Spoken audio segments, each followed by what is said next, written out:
made it. Nicholas McEntyre, Michael Maresco. thank you for being on the podcast. Thank you very much. I've been friends with Nick for, 2 years? A few years now. The third year. So Nick is a student. He is a rowing athlete. And he is one of the most recognizable voices here at Stony Brook University. So thank you, Nick. Thank you for being on. No, thank you for having me, Mike. It's really great. I've been talking about a podcast for a while, and I'm just like, I have to go in and I have to have the biggest, most well-known name on campus, my first guest. Right. So, Nick, thank you so much. Thank you, but I wouldn't say I'm the most well-known name. Nobody knows who I am. It's a lie. So, you've been an announcer for how long now? This is my third year. Okay, cool. Started fall 2018. What specifically do you announce for? Like, do you announce for everything, just like specific? So Sports with the or- athletics, there's four of us.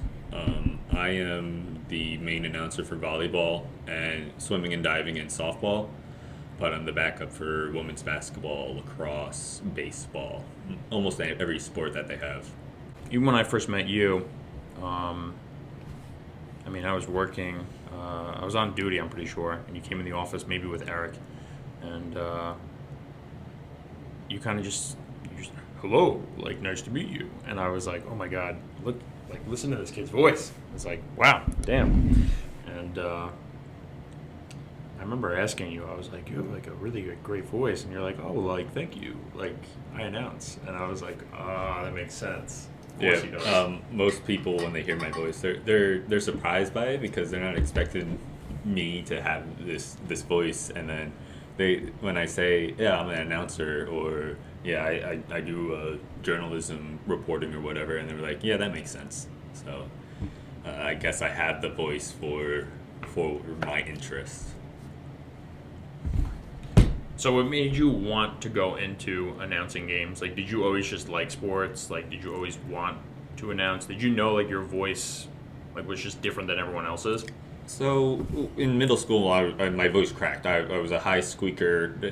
My friends called me Scooby-Doo or Shaggy because, like, I sounded like Shaggy, and, like, it was all voice crack. And then 10th or 11th grade, my voice went deep, and then I was a part of the video club in school, and, like, I just started doing voiceover work just for fun, just to see what I could do. In high school? In high school. And then I selected journalism as my major here for Stony Brook, and then they send out, like, a weekly newsletter. And one of the newsletters, like, I don't usually read them, but, like, one week I decided to read it. And it was like, Stony Brook Athletics has a paid position opening for public address announcing. You will be working these sports. You have to have a passion for sports, which I've always had, and just be able to pay attention and know the sports and have a strong, dominant voice. And so I called my mom about it. I was like, should I apply for this? And she's like, yeah, send in a resume, put in all the work that you've done before. So I wrote an email. It was 2 lines long. If it was a competition for the spot, I would have never gotten it. It was just something that I shouldn't have gotten. It was like, hey, I've been to every sporting event. I would love to have the job. And then 10 days later, I get an email back from the lady who was doing the hiring at that point. And she was like, yeah, we'd love to have you. Come on down to a baseball exhibition game between the Swedish national team and our baseball team and do a couple of innings. So I went down, I impressed them of what I knew and how I announced, and then I got the job. Was the job like, oh, like, you have to be around now for every single game, or like certain games, like for like the entire season? Like, how was it? So at that point there was 5 of us. There was 3 students, me being the third one. So I was the last one to get the job. So I was always the last one to get, like, positions. So whenever nobody wanted to do the thing, I had the opportunity to take. So I did, like, 2 regular season volleyball games and 1 regular season soccer game. And then it came out that like there was a playoff soccer game available, and nobody wanted it because it was like on a weeknight. And I was like, I'll take it. So I got that. I got to do a playoff volleyball match, and then that was the end of the fall semester. And then winter comes along. There's a little switch in the department. So my boss switched, and one week into the spring semester, my boss is like, "Hey, want to do a basketball game?" So I was like, "Yeah." So it just went along like that, and then last year I got to do a lot more games. I was the main for volleyball, main for swimming. I did a lot more basketball games, and then it went all the way up until March, doing a lot more games than I was supposed to. Do you ever feel like when you're at these games, like it's like you're performing for the crowd, or do you just talk and you're just like, whatever, this is just me like talking, or do you ever feel like you're like, I'm performing? So I do put on a show with my voice. Like my voice is like this, you can hear it, but like I make sure it goes lower than how it actually is, and I am performing. I just want to get it clear what I'm messaging, make it clear, audible, just so the words are like clear to hear, because most of the words that I'm saying are very important for the game. So I am performing, and it's kind of a weird thing you said, performing for the people. When I'm announcing, I could be announcing in a full arena of 4,000 people. I'm not paying attention to them. Like, I know they're there, but at the same time, I don't think that they're there. I'm just doing like, hey, this is me, and I'm announcing information that I know. Because not everyone knows this. I mean, you announce like beautifully, like very, very impressive, like how you announce these games, like I don't even know, like the fervor, like the bravado, just like how you announce. It's just like you have a very captivating voice, but you struggle with talking to like 5 people in public. Yeah. So it's really funny to me because I'm like, he could talk to literally thousands and thousands of people, captivate them, and then he could just be in a very small group and be like, yeah, I'm shy, like I don't want to talk. The funny thing is, I'm reading off a piece of paper and into a microphone with not noticing anyone else. Like, they're not looking at me. At the arena, they're looking at the sports. At the stadium, they're looking at the sports, and I'm behind them. They're not caring about me. They hear my voice, I'm providing information, but there's no eyes on me. When I'm talking to 5 people in a room, I get nervous because they're all looking at me. Yeah. It must be like a psychological thing that like, Yeah. oh, don't mess up, and then I end up messing up. Yeah, it's really funny to me, and I just, because I think, like, you're getting through it. Like, it's just like, you know, like we all have it. I get it. Like, social anxiety, like when you're talking in front of a group of people, it's just like you have to kind of just keep doing it over and over again, and then eventually you get through it. But like, I just kind of find it funny because I'm like, he literally is like phenomenal. Like, I've seen him perform in front of thousands of people, and it's almost like a joke. I'm like, he's such a good speaker, and I'm like, how does he sweat like around 10 people? Like, just how? Like, it makes no sense to me. But it's really funny. It's kind of quirky, but it's pretty funny. But yeah, I mean, this is my 4th year at Stony Brook. It's my last for my undergrad, and I mean, I've been to maybe 2 or 3 like girls basketball games, and I mean, they're phenomenal. Like, those games are amazing. Okay. And just every time, obviously, like the announcer hypes everyone up, so it's like a lot of people, like everyone's listening to the announcer, so it's a cool job. Yeah, definitely is a very cool job. I'd say I've had many jobs through the 5 years that I've been able to work, like from 16 to 20. I would say this is the greatest job. Like, I've had cooler jobs, maybe, like working with a lot of great people, but I think this is the coolest job where, like, hey, this is me. Like, I'm one of the only ones with this job. I can do this, and it's just a great thing. For sure. What do you think is the worst job you've ever had in your entire life? I worked at as a groundskeeper for a golf course. That Okay. was that was waking up at 4:30 in the morning, driving. It was only 10 minutes away, but like driving to the 10 minutes in the dark, getting. I was usually the sand keeper, so I had this machine and drove the rake around the sand traps, Like levels out the sand. levels like, out the sand and all. It was spinning in donuts. Like, it was fun. Like, Yeah. I've never had a bad job, but like it was just a lot of labor from 4:30 to 1 o'clock, and then like that same year I was also working at a restaurant and I was doing umpiring for Little League baseball. Oh, so, wow. So there was one time that I woke up at 4:30, went to the golf course until 10 o'clock because like the weekend hours are different, and then I did a baseball game, and then I had a dinner shift at the restaurant. So I worked all day and it was just very tiring, and especially at 17 when And this is on the weekends. this was the weekend, but like Yeah. it was over the summer, so the golf course job was every single day of the week. Just it was just tiring. That's what the bad part of it was. Yeah. And did you start like working as soon as you got like your working card, or like how old were you when you started So working? I started working at 16. Turned 16 in March, but waited until after the school year was over and got the job at the restaurant. Started working then. Little League baseball hires umpires at the lower age of 13 or 14. Nice. So I was doing that then, but actual working was 16. Yeah, I started working when I was 14. Kind of similar to you. I worked on a golf course, more specifically the catering hall on top of the golf course.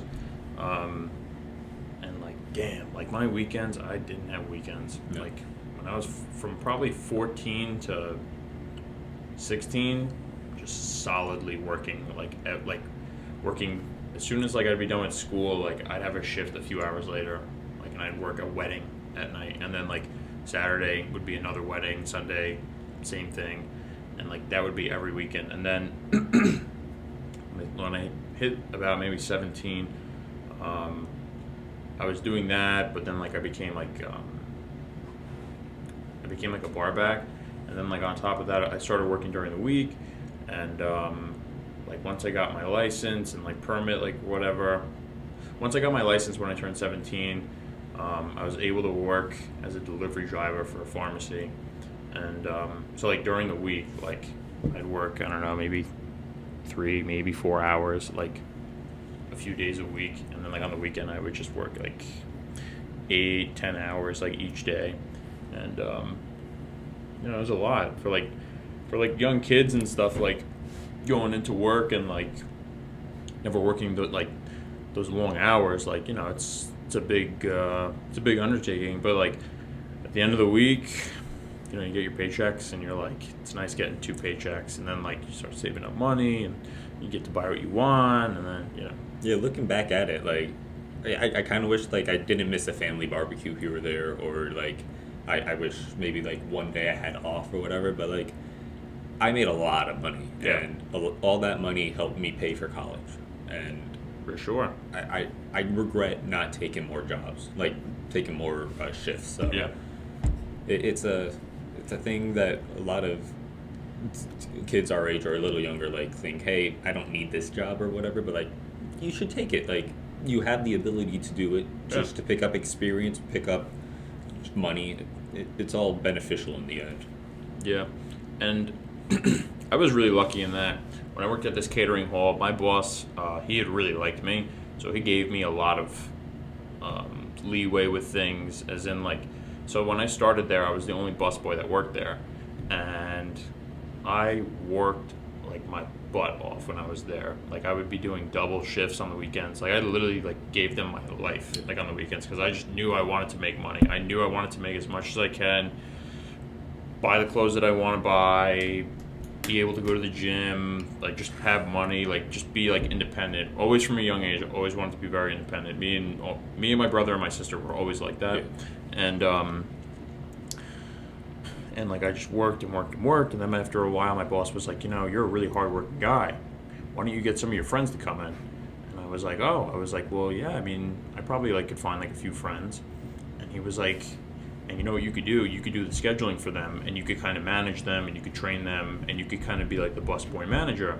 So like, I was like, all right, cool. And like, I've always loved management and like just like watching things and how they run and running them efficiently and stuff like that.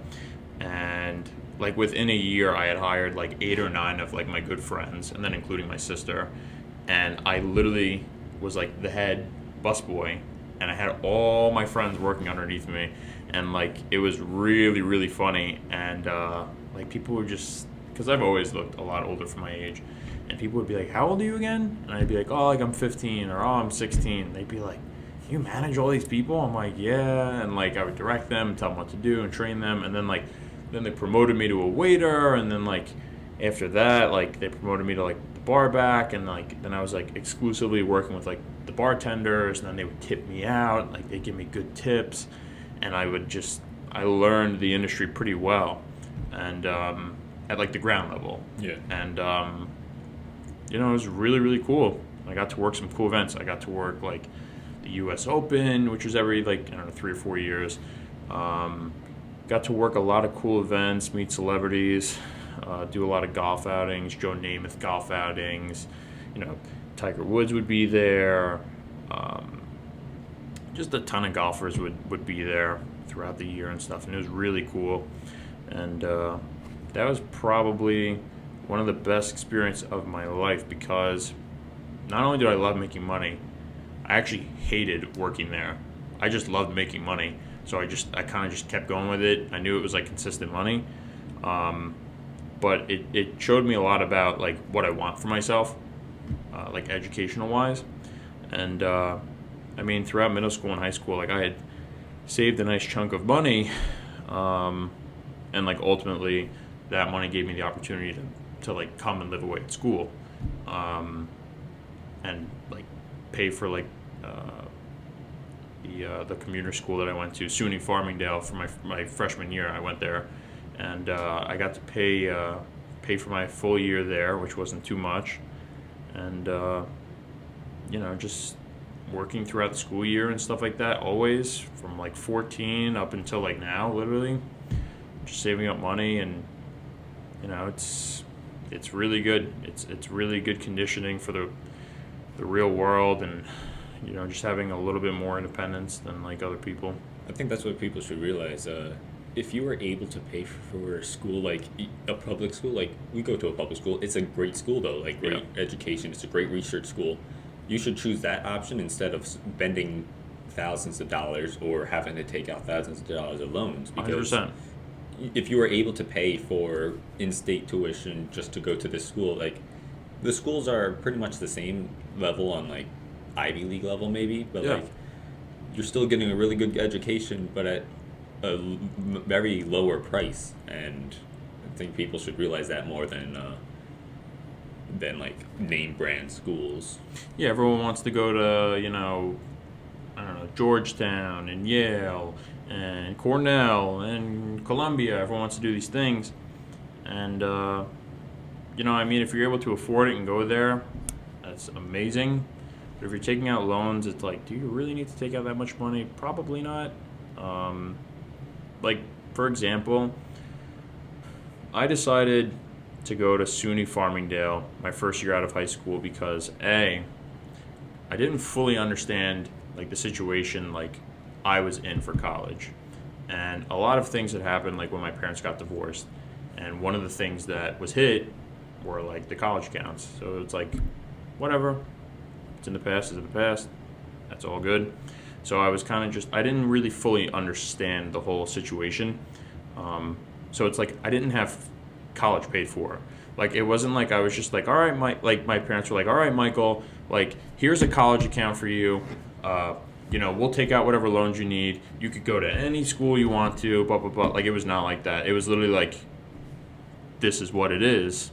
We know you applied to expensive schools, and we're sorry we didn't tell you sooner, but this is what it is. And it was kind of just like, all right, I got to fend for myself. And mind you, I had applied to some of the finest pharmacy schools in the country, like accelerated programs out of high school. I got into Albany College of Pharmacy and Health Sciences, Massachusetts College of Pharmacy and Health Sciences, LIU's program. That wasn't really like an accelerated program, but it was still like a pharmacy program nonetheless. I got into one of the best, St. John's Pharmacy program. Excuse me. So, and I got into really good schools. I applied for business at Boston University, got into there.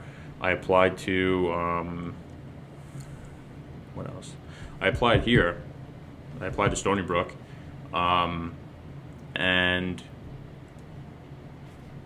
then, I found out I literally got into all of my schools. And actually, no, I didn't get into,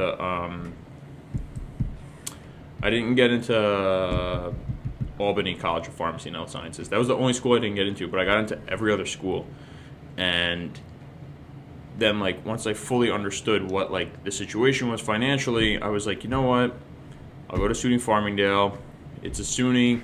It's close to home. I don't need to pay any room and board, meal plan, whatever. I could just commute there. It's a 10-minute drive from my house. I live very close. So I was like, I'll do that for a year. I'll buckle down, save up a ton of money, literally work my ass off throughout the year, and just save as much as I can. And I was like, when it comes to be early spring, I'll apply to transfer to a different school or whatever. And that whole year I was able to get on the dean's list. I almost had a 3.8 GPA. It was 3.76.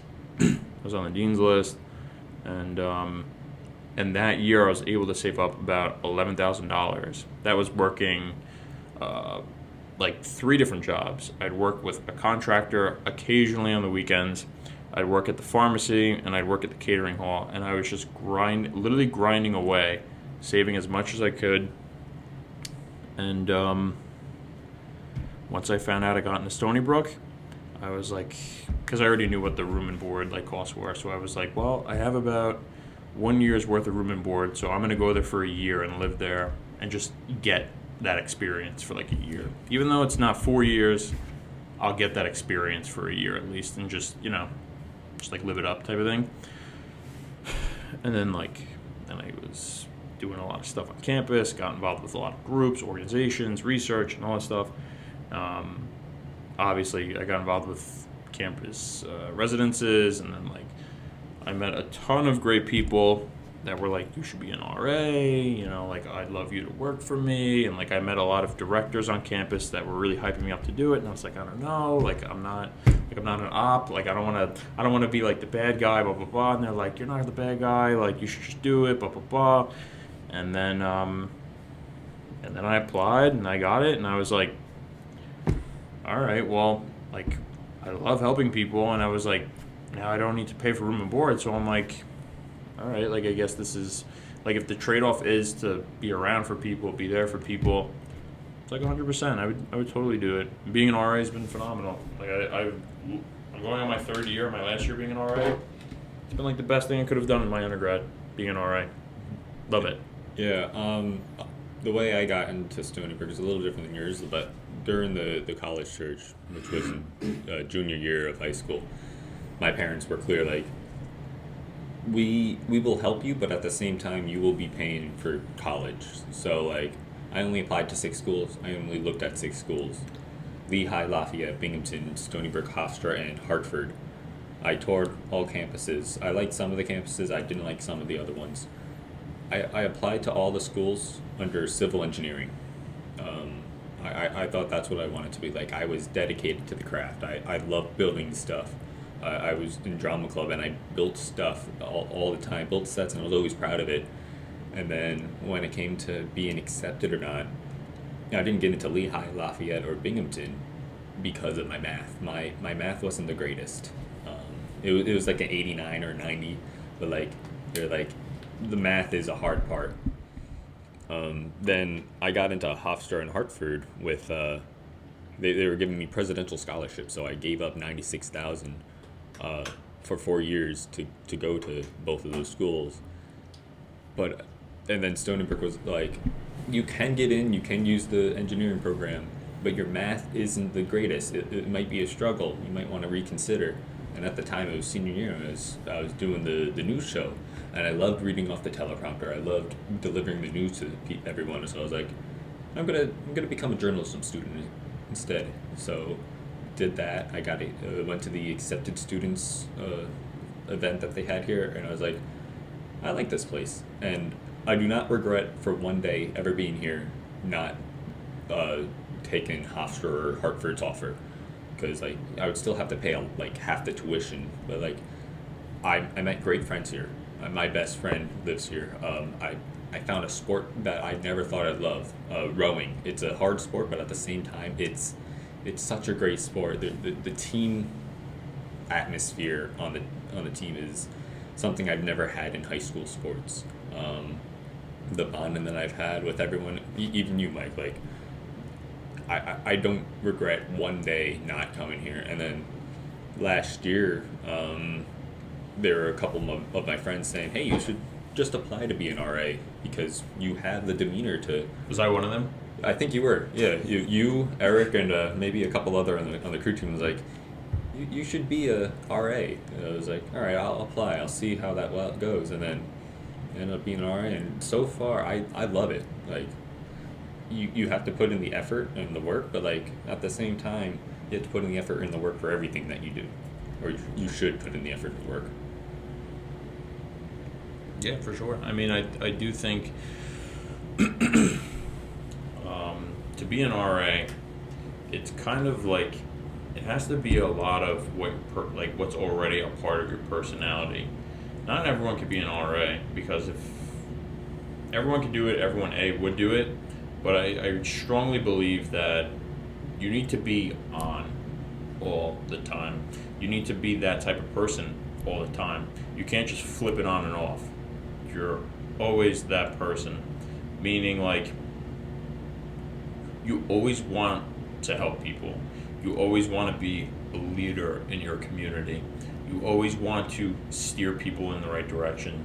You just generally want to do well for people, and that's what I think being an RA is. I don't think being an RA is calling the cops on parties. I don't think it's confiscating alcohol. I don't think it's being the fake police officers of the resident halls. It's not that. It's genuinely caring about your residents and all the residents and making sure that they succeed. That's why I wanted to be an RA. And I did see a lot of that in you, because I'm like, Nick is such, excuse me, like Nick is such a genuine guy. And I'm like, we need RAs that are genuine. I'm going on my third year of being an RA. There is always a large turnover, like each year in this job. And I've come to meet a lot of phony people. I've come to meet a lot of people that start drama. I've met a lot of people that don't do this job for the correct reasons. And I've met people that just genuinely don't care about like their residents or just the student body as a whole. So it's like you really have to, like, if you see someone that you think would be good for this job, you really have to tell them, like, hey, check this out. Just go to an information session. And it's been great. I mean, I've always been I've always been very specific of the people that I choose to recommend and write letters of recommendations for, because it's like, not only is my name attached to that, but I don't want to recommend people that are garbage, you know. So I only write a few recommendations each year. I'm very, very picky, as you might know. And I'm very picky. I was one of those recommendations, and I wasn't even looking for your recommendation. I was like, who should I ask to be recommended? And you just came out like, I'll do it. And I was like, oh my god, yeah, I was like, oh my god, he's gonna apply to be an RA. I was like, oh my god, I totally want to write his letter. Like, he's definitely gonna get it. And that's why I wanted to write your letter of rec. I mean, literally no one better. There's just, and you've come to realize this, there's just so many people that shouldn't be RAs. There's so many people that take advantage of their job and they feel entitled to the world, and you know, their university owes them everything. And it's not like that. That's not what this job is. But it's been a great time. I mean, I love it. I love being here away at school. Even during like the time of the time of Rona, I mean, it's still been pretty good. How do you feel being an RA, like, with all of this going on? Like, I know you don't have anything really to, like, compare it to, but, like, how do you feel being an RA during the time of COVID? To be honest,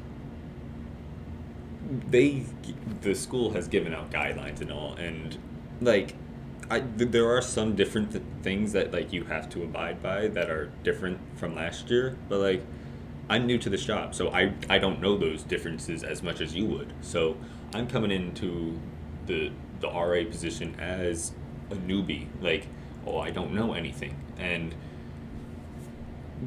I can't compare anything to last year. So I'm like, I think this is a great opportunity. Like, there's less residents, so like it gives all the new first year RAs experience without giving them like the full experience. So like they can go into the job, experience what they need to, and then when hopefully everything returns back to normal, they'll be able to do it a lot better than just throwing them in the deep end in the first place.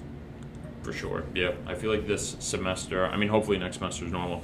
I definitely feel that being an RA coming back this semester, it's kind of like a test run.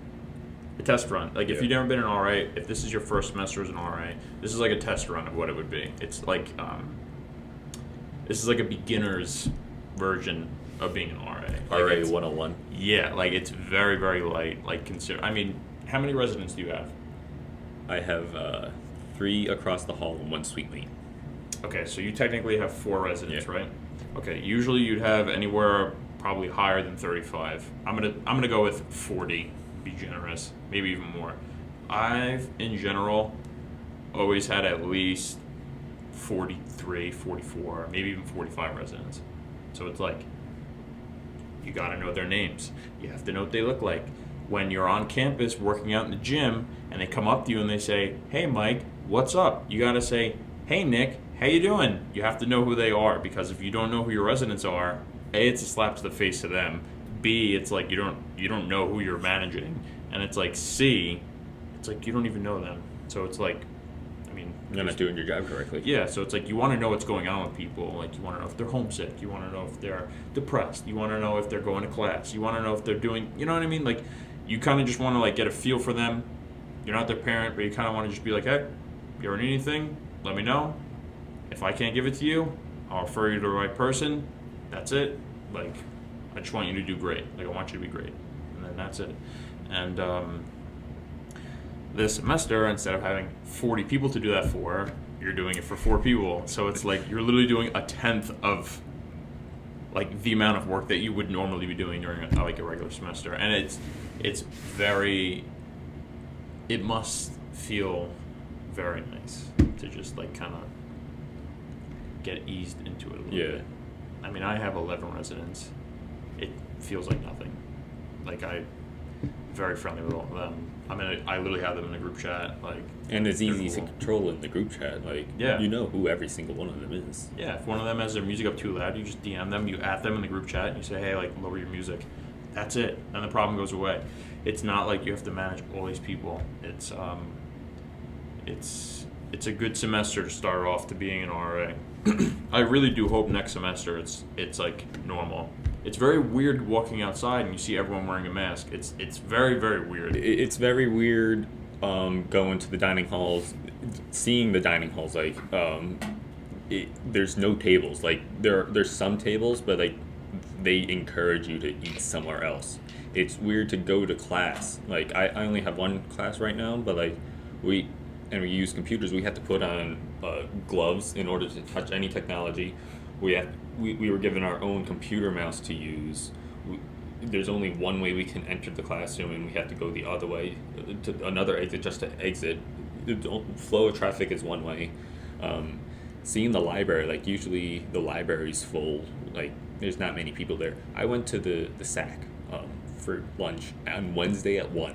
That's a rush hour time. Yeah, it's like peak. And usually you can't find a table. There was 3 of us eating in there. It's like sad. It's a ghost town. Like, yeah. And like, I've been biking around a lot lately. I've been noticing that this camp is a lot more beautiful than what I've thought of it.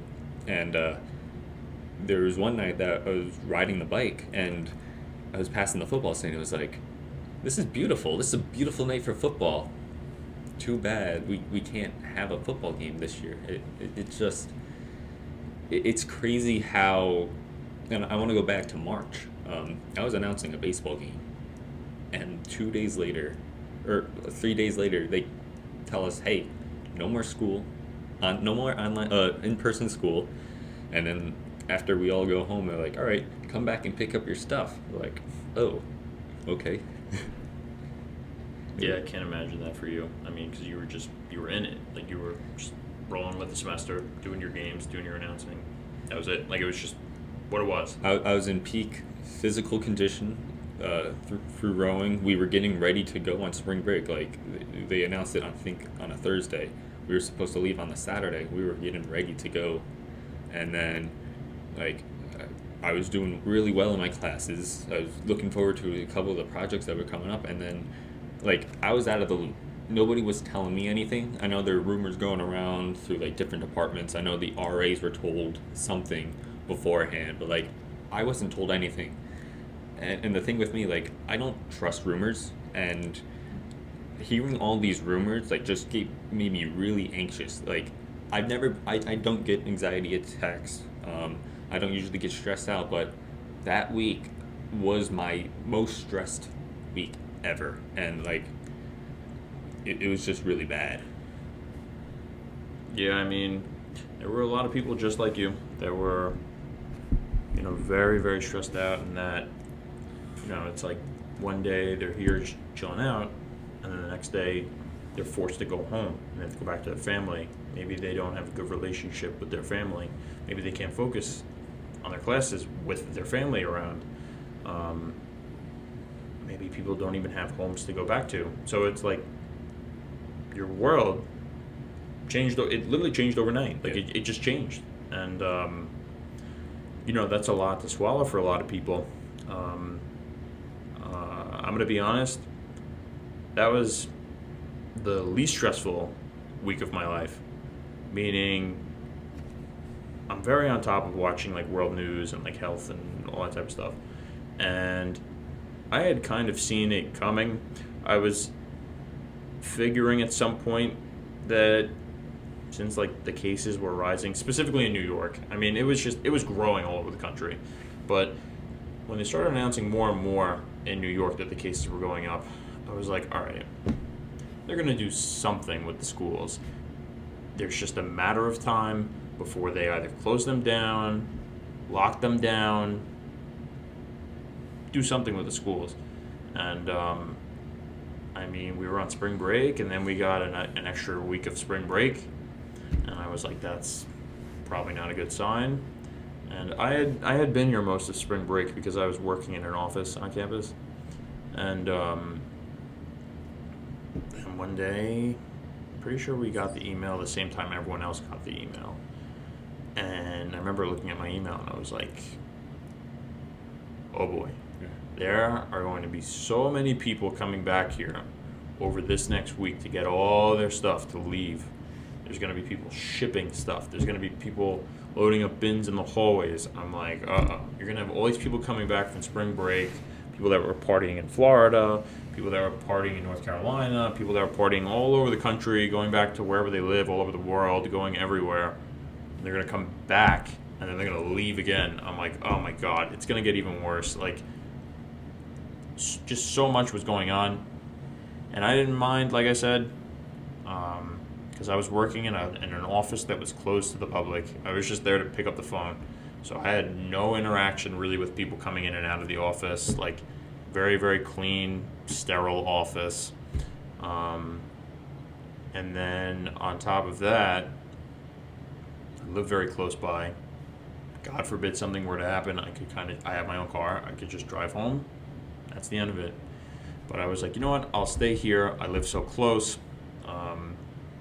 Obviously, some people can't go home. Like, they will need some people to stay here to kind of just, like, be leaders of the community type of thing. and they need RAs and stuff. So I was like, I'll stay. And I mean, I think it went pretty well. It was very weird with the dining halls being all closed up and semi-open, and like you go in and then it's like you have to wear gloves and you have to wear a mask, and it's only pick up and go food. You can't wine and dine. You can't do any of that stuff. You just pick up a box of food and you leave. That's it. And it was really weird. The rec center was closed. All the buildings on campus were closed. The classrooms were closed. Everything was closed. The mall was closed. Like this community over here just completely shut down. And it's very sad. And I mean, it's fiscally devastating to an entire community that's so reliant on a college. And it was just really sad. And I'd be jogging around the university at night. This is after everyone had already left.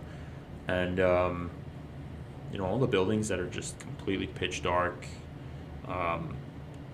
The quietness, like, of it in April, like March, April, May.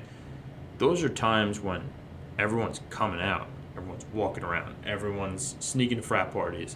Everyone's just doing stuff, playing on the fields, playing lacrosse, playing catch, doing whatever. That's when everyone's getting out and like socializing, whatever. Going to the train station, whatever, going to the city. And you had none of that. And it was pitch black. And then on top of that, you had New York State here building like COVID testing sites and all this stuff. God forbid it got worse. The temporary hospitals. Yeah, the temporary hospitals. And, they're ripping up fields. And it's just it was very, very weird. And kind of sad in a way. And I'm glad we've been on the right path to getting to a more normal world again. But I do think, these next 2-3 months are crucial to see what happens for the next semester. But blanket statement, very, very weird. Last 6 months, very weird. Especially for the freshmen now. Like, I was with a couple friends in one of the dining halls, and I realized, like, it was their first day on campus, and they were having dinner. There were 3 tables spread out apart, but, like, all 3 chairs were facing in the same direction. And they were all facing, there were 3 people there, and they were all facing each other's backs. It was like, their senior year was cut short. They couldn't have any of the senior graduation, no graduation, no prom. Yeah. And then your first experience of college is having dinner by yourself, which, like, dining halls is a great place to socialize, but you're having dinner by yourself using plastic utensils, looking at someone's back. Mental states right now, coming back, we're like fragile, but mental health is going to be a big deal these coming months, because like this is not normal. Isolation is not normal for people, and people are looking to go out, but like they know that most of them are from New York State. They know that what New York has gone through, one of the worst hit in the country, and they know that they have to be smart about it, but they want to go have that social interaction, but they just can't just yet. It's because like humans are like just biologically very social animals. Yeah. And I definitely agree with what you're saying. It comes to a point where it's kind of just like they have to socialize just for like their own well-being. And I'm definitely guilty of it.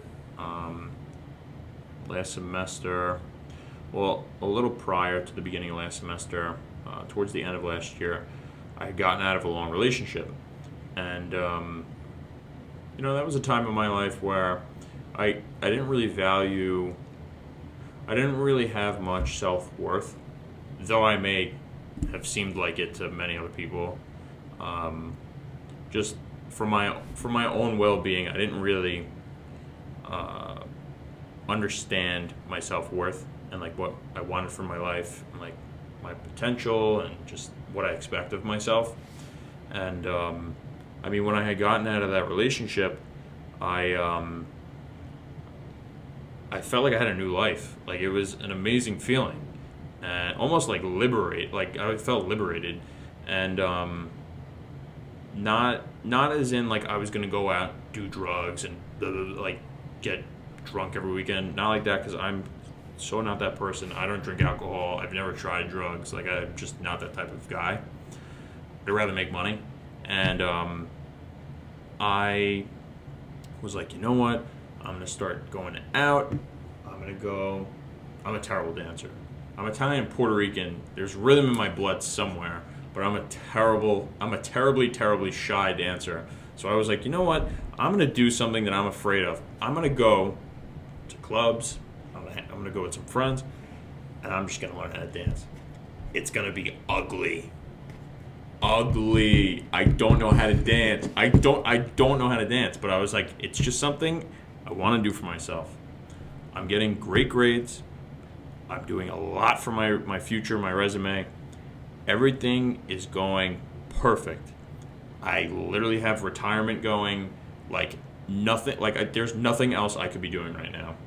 Though back then I was spending a lot more than I should have, which I've gotten a grip on, which is important for people. But I was like, I want to go out and I want to socialize. And like, I had like a month or two of that. I had a month or two of me going out, going on dates with girls. I mean, it was just great. Going out to dinners, going and doing things, socializing, just literally hanging out with different people.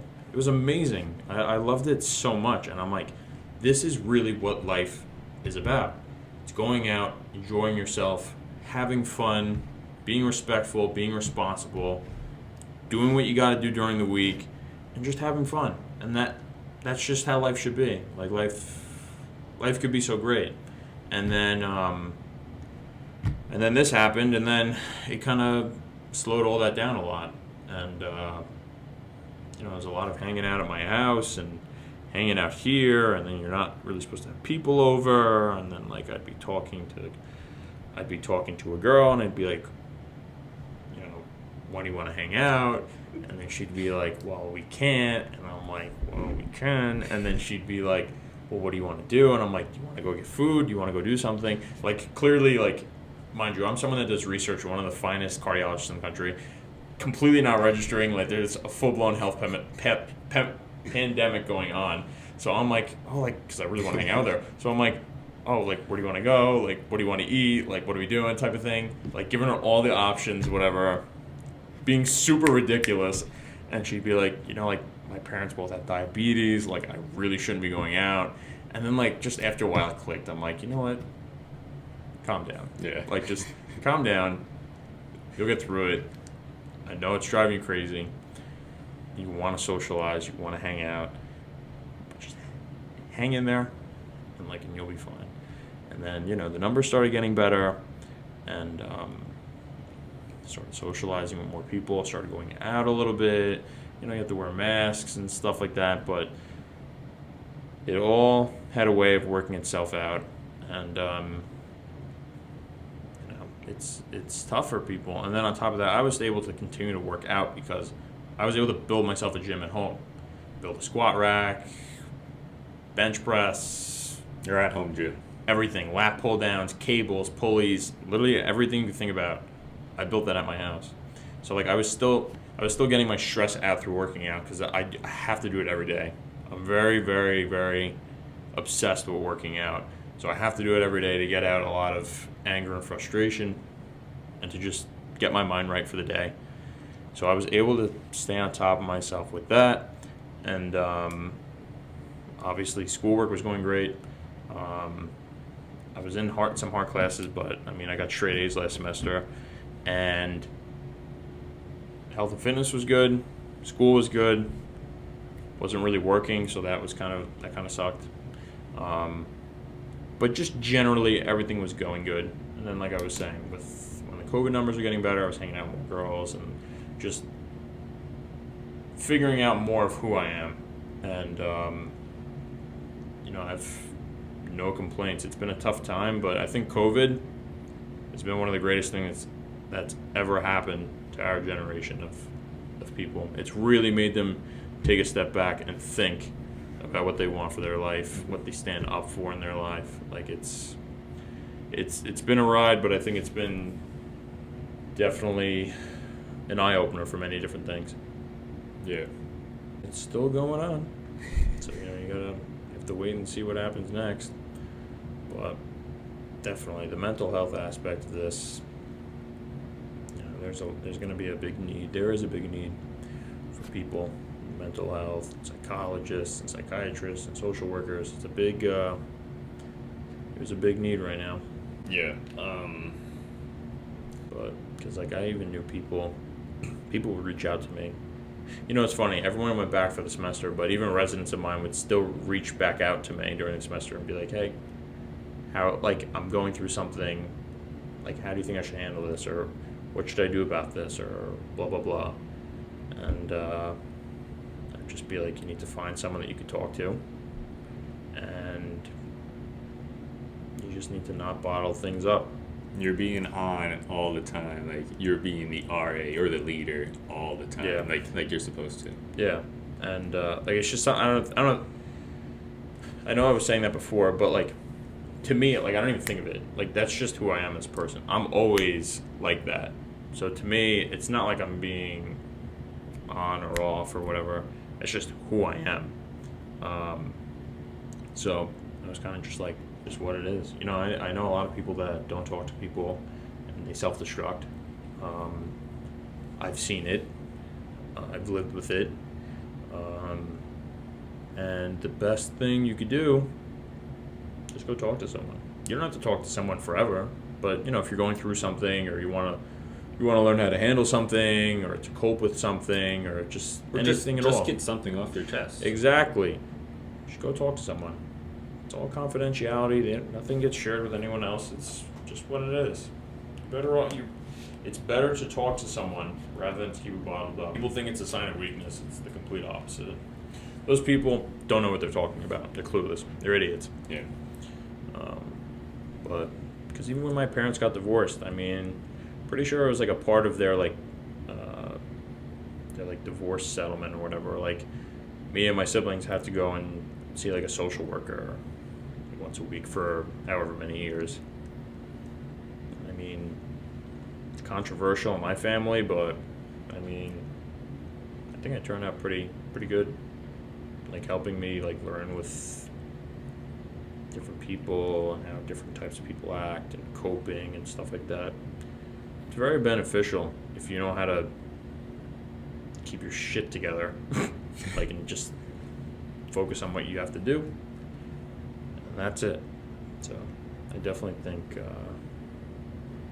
it's super, super important to talk to people. And I know they're like, "Oh, you're an RA, you're not a social worker." They tell us that in training. A lot of the job is talking to people and comforting them and stuff. I'm not saying it's being a social worker, but you're the first step to Exactly. helping them find someone. Yeah. Yep. It's you do have to talk to people. You do have to comfort people and be there for people. So it's good. I wish there wasn't such a stigma around getting help, talking to people. I think the people living this quarantine for the past couple of months, they were starting to. I think a lot of people are starting to realize that what they thought previously in previous years, they might have been wrong a little, and I think they're starting to open up a lot more about these kind of issues. Yeah, for sure. And I think it's almost weird in a way how much we've progressed through this. Mental health, I guess you could say civil rights. I don't know. Just there's a lot of evolving going on. There's been a lot of evolving going on in the past 6 months, and there's going to continue to be a lot of evolving with a lot of different things. And I think quarantine and Corona really helped push those issues forward, and a lot more people open their eyes to saying, "Hey, we actually need to talk about this," and not just pushing it aside for a later date. They're putting it to the forefront, and I think hopefully in our generation, when we become the main majority, we will be able to live more peacefully and more open to acceptable issues and acceptable practices of health. For sure. Yeah, no. It's I mean it's pretty crazy how stubborn people could be with what they don't know. Like, people need to understand that life is about listening to different perspectives and different types of people, and it's very important to listen and learn different people. Ignorance is bliss only in the ignorant mind. If the ignorant opens his mind, they'll realize, hey, I was wrong, and they'll be able to accept that. Not just say, oh no. They won't argue it.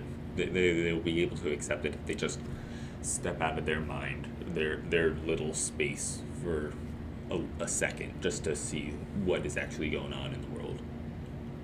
For sure, and I've definitely been a part of that. I mean, I grew up pretty conservative family. I mean, came from Bethpage, Long Island, New York, debatably one of the most segregated towns, counties in the entire country. Long Island is an extremely,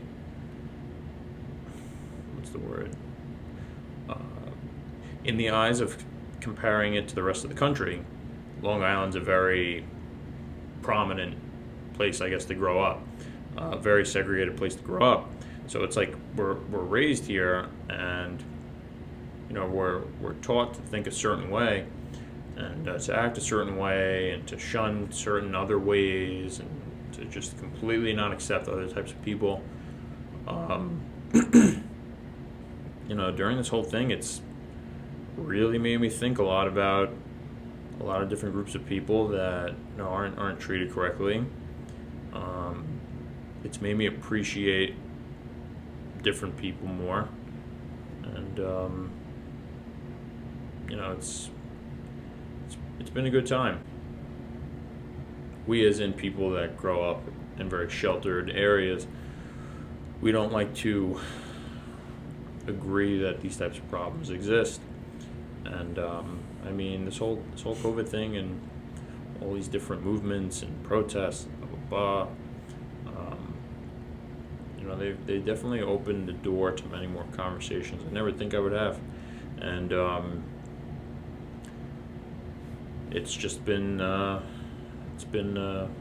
really good time to learn, to listen to other people, to learn what other people go through, and it's been great. But I mean, we're going to continue to learn and continue to see how different groups of people live and just what's going on in the world, and just understand where we're going more. I truly do believe that we're going towards a more independent future. Oh yeah. Because there are two main groups of politics. I mean, they're just way too extreme at this point, and in a very, very unhealthy way. I say I hate politics, but not in the main sense of when people say that. I say I hate politics, but because it ruins people's lives. People take advantage of people. Like, the two-party system doesn't work. When the country was founded, they said it won't work because they're just going to take advantage. And the news hails when there's bipartisan support for a bill, or when there's bipartisan action or collaboration. Yeah. That shouldn't be it. It should be, people should be congratulating and celebrating every single law that's passed because it's full support of the nation and not just two parties. A lot of people are opening their eyes to seeing, hey, these guys don't support my best interest, and they don't support the country's best interest. They support moneymakers. They support the lobbyists who are giving them the money, and I think that's a big problem in politics. I'm not really into the politics that much, but I'm a journalist, so a journalism student, so I know For sure. the news. And what I've read in the past couple years, political parties are not the answer anymore. They never were, but they just had too much power. And I believe a lot of people are realizing that we shouldn't be able to give them the power. We have the ability to vote. We have the ability to call our delegate, or not our delegates, our representatives, our senators, to say, hey, we don't like what you're doing, and we have the power to vote you out. And I think a lot of politicians should be aware of that. Yeah. I mean, we're going to wrap it up, but for sure, that is a topic that we need to talk about again on a podcast, because I know you have some great points and some great opinions on the state of politics right now. I, by no means, study politics. I am by no means an expert in politics. And neither am I. But I definitely do think that it would be really interesting to chat about some politics and stuff like that. And because I think a lot of people like me and you, we get caught in the middle, and we might lean to the right, we might lean to the left. We're like pretty apolitical people, and I think people like me and you, we get caught a lot between people. People will be like, oh, are you Democrat? Oh, are you a Republican? Oh, you like Donald Trump? Oh, you like Joe Biden? It's like there are certain things that people just stand up for. Yes, Joe Biden, whatever. Donald Trump, whatever. You have to admit they are both very successful people. You have to admire Joe Biden with his life of politics. Whether you agree with him or not, you have to admire that he has been able to continue to stay in the political spotlight for all these years. Exactly, and to maintain power. Regardless if you like Donald Trump, you have to admire and respect that he has built quite an empire over his lifetime, regardless of how ruthless he is or whatever. You have to admire that with people. There are certain traits in everyone that you have to be able to admire without being biased. And I think the world needs more of that rather than all this division and this hatred. I mean, it's a really big problem. But I'm going to leave it at that. I'm going to table it at that because I know we could keep going. We could keep going. So, Nicholas McEntyre, thank you for coming on the podcast. Thank you for having me, Mike. I'm sure you'll be on many more times. So, Look forward to it. Pleasure as always. Thank you.